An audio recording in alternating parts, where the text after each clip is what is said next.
Eder, Mech, Pallister. Oggi, lunedì 8 settembre 2025, il fascicolo sulla morte di Liliana Resinovic entra in una nuova fase tecnica. Alle 11, all'Istituto di Medicina Legale di Ancona, prendono avvio le perizie disposte dal GIP di Trieste.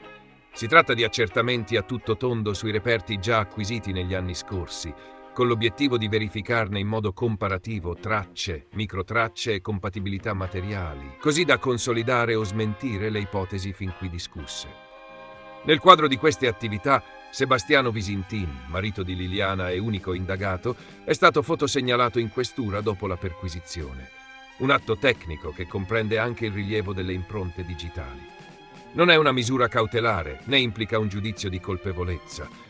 Serve a fornire un set di riferimento da confrontare con eventuali segni o impronte recuperati o rivalutati sui reperti.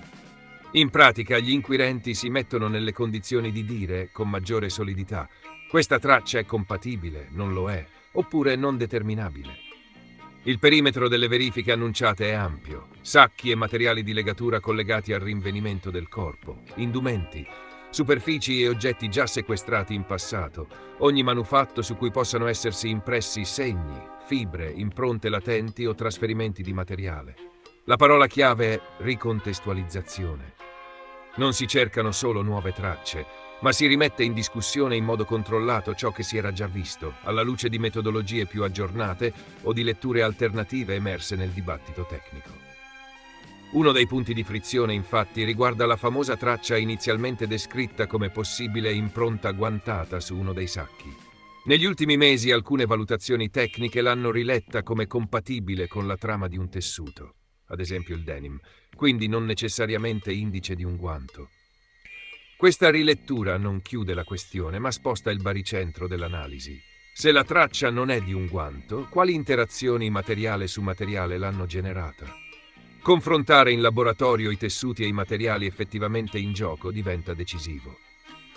Sul piano procedurale, le perizie ad Ancona sono garantite. Le parti possono nominare consulenti, formulare osservazioni, chiedere test aggiuntivi o ripetizioni. Questa è la sede in cui le opposte narrazioni, ipotesi suicidaria da un lato, ipotesi omicidiaria dall'altro, devono misurarsi con misure, compatibilità, tempi e trasferimenti di tracce. Lo stesso rilievo delle impronte di Visintin si inserisce qui, consente confronti su eventuali segni impressi, ma può anche produrre esiti di esclusione, che hanno pari valore logico rispetto a una compatibilità. Che cosa aspettarsi concretamente dai lavori? Una mappatura aggiornata delle tracce utili? Verifiche su corrispondenze e non corrispondenze tra superfici, trame e oggetti, eventuali test di abrasione e pressione per simulare come certe impronte possano essersi formate e un'analisi dei tempi di formazione e conservazione delle microtracce, per capire se la scena finale sia coerente con un autodeterminato confezionamento oppure con l'intervento di terzi. In parallelo, l'attenzione tornerà inevitabilmente su nodi storici dell'inchiesta. I movimenti e le ultime comunicazioni di Liliana, la gestione dei telefoni, gli orari e i percorsi, le compatibilità tra quanto osservato sul corpo e l'ipotizzato luogo di deposito. Il senso complessivo della giornata e della presa delle impronte al marito è questo: eliminare zone d'ombra residue con un set di dati tecnici più robusto e condiviso, riducendo il margine delle interpretazioni. Saranno i laboratori, più che le dichiarazioni, a pesare il prossimo passaggio. Confermare che alcune tracce raccontano davvero la presenza, manipolazione di una persona specifica, oppure certificare che non lo fanno. Solo allora si potrà dire se il quadro probatorio si sposta e in quale direzione. Oggi sarebbe successo questo, diciamo, no? Però aspettiamo le risposte, noi non abbiamo niente di sicuro ancora e quindi aspetteremo marzo 2026. Sarà lunga, ma ormai a questo punto bisogna aspettare gli inquirenti, che ringrazio perché stanno lavorando alacremente per dare dignità e giustizia a mia cugina, che non meritava questa fine. Lei era una persona buona, altruista, si fidava del prossimo e purtroppo il prossimo non è stato buono con lei. E voglio rispondere a Sebastiano, che lui dice sempre rispetto per Liliana. Bene, allora il rispetto per Liliana e di cercare la verità, e mi meraviglio che lui non insista su questa verità e su questa giustizia, perché Liliana è stata uccisa, brutalmente picchiata e confezionata. Io non ho mai sentito dire da Sebastiano: voglio capire chi ha ucciso mia moglie. Ok, noi invece questo l'abbiamo chiesto da sempre e il dottor Dainotti ce l'ha confermato aprendo l'indagine per omicidio, con 25 punti da chiarire.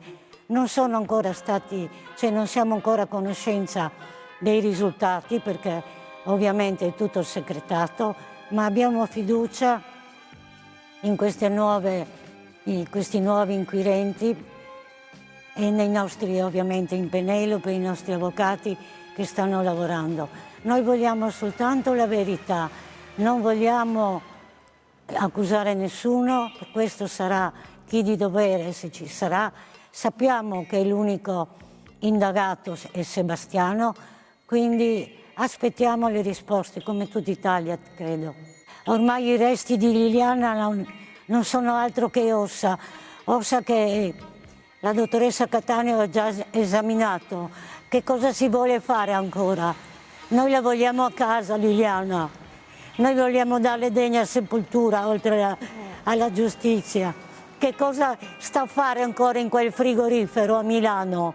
Non è casa sua quella. Non posso fare a meno di pensare. Non posso fare a meno di pensare che lei sta lì. Noi la vogliamo a casa. Noi la vogliamo a casa vicino alla sua mamma. Cosa si deve esaminare ancora? Non c'è più niente di lei. Le ossa, com'è che aveva detto, polverizzate. Vogliono tornare al suicidio, ma se il suo medico legale per primo ha detto che è stata picchiata per mano di terzi. Lui stesso ha fatto ricorso per non archiviare per suicidio. Adesso che è indagato vuole tornare al suicidio, ma per piacere, su. Non so chi può pensare questo, è assurdo. Torniamo indietro invece che andare avanti. Silvia non ha capito che Liliana è sicuramente più al sicuro in quel frigorifero di Milano che a Trieste, perché appena arriverà a Trieste Sebastiano compierà il suo proposito, che è quello dall'inizio di cremarla. Ehi, non dimenticare di iscriverti a questo canale.